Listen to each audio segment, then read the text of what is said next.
Bendito seja o Deus e Pai de nosso Senhor Jesus Cristo, que segundo a sua grande misericórdia nos gerou de novo para uma viva esperança pela ressurreição de Jesus Cristo dentre os mortos. Eu quero falar hoje sobre o Evangelho de João e como Jesus Cristo é descrito neste Evangelho. O Evangelho de João é considerado por muitos como o livro mais profundo e mais espiritual da Bíblia. Nele, Cristo dá uma revelação mais completa de si mesmo e de Deus Pai, que não se encontra em nenhum dos outros evangelhos. E é interessante que cada capítulo do Evangelho de João há uma descrição de algum aspecto especial do caráter ou da obra de Cristo. Vamos falar então destes capítulos. No capítulo 1, ele é o Filho de Deus e sua divindade é descrita. Por exemplo, está lá: no princípio era o Verbo, e o Verbo estava com Deus, e o Verbo era Deus. E também no verso 14, vimos a sua glória, a glória como do unigênito do Pai, cheio de graça e de verdade. No capítulo 2, ele é o Filho do homem. Aqui temos uma imagem que ilustra sua humanidade perfeita.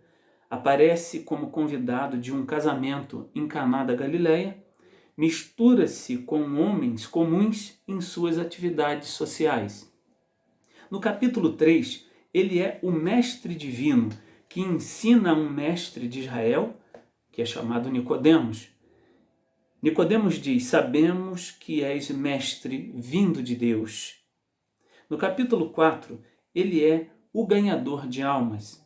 Aqui vemos os passos de Jesus conduzindo a alma enegrecida da mulher samaritana para a luz. No capítulo 5, ele é o grande médico, cheio de compaixão pelos paralíticos que sofrem. Mostra seu poder divino curando de maneira instantânea um caso sem esperança. No capítulo 6, ele é o pão da vida. Sem ele, a alma do homem morre faminta. No capítulo 7, ele é a água da vida, que satisfaz o coração sedento. No capítulo 8, ele é o defensor do fraco. Uma cena mostra como defendeu a mulher decaída. No capítulo 9, ele é a luz do mundo. Reivindica esse direito e o comprova dando luz a um cego de nascença. No capítulo 10, ele é o bom pastor. Cuida do rebanho com extremo cuidado e dá sua vida pelas ovelhas. No capítulo 11, ele é o príncipe da vida. Prova seu direito a este título quando chama a Lázaro da morte. No capítulo 12, ele é o rei. Entra em Jerusalém montado em um jumentinho e é aclamado rei de Israel pela multidão. No capítulo 13, ele assume o lugar de um servo.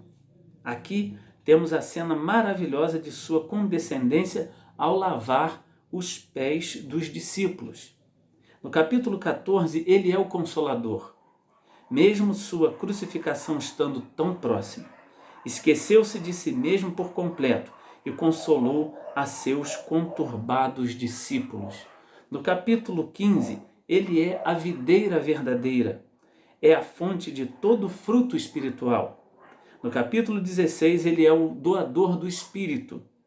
Quando partiu, prometeu enviar o Consolador ao mundo. No capítulo 17, ele é o grande intercessor.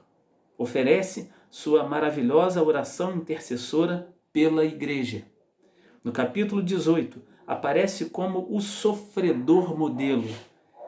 Submissamente toma o cálice de sofrimento de seu Pai. No capítulo 19, ele é o Salvador crucificado. Chega a ser obediente até a morte e morte de cruz. No capítulo 20, ele é o conquistador da morte. Por 4 vezes encontrou e derrotou ao rei dos terrores. Primeiro, ao lado da cama de uma menininha, em Mateus 9, 24 a 25. Segundo, no enterro do filho de uma viúva, em Lucas 7, 11 a 15. Terceiro, na tumba de Lázaro, que está em João 11, 43, 44. Finalmente, entrou na própria fortaleza do destruidor sinistro e transformou-se no conquistador. E no capítulo 21, ele é o restaurador do arrependido. Ele comissiona Pedro como pastor do rebanho e manda alimentar as ovelhas e os cordeiros. Aqui está quem é Jesus Cristo no Evangelho de João. Espero que você seja edificado por essas palavras. Que Deus o abençoe.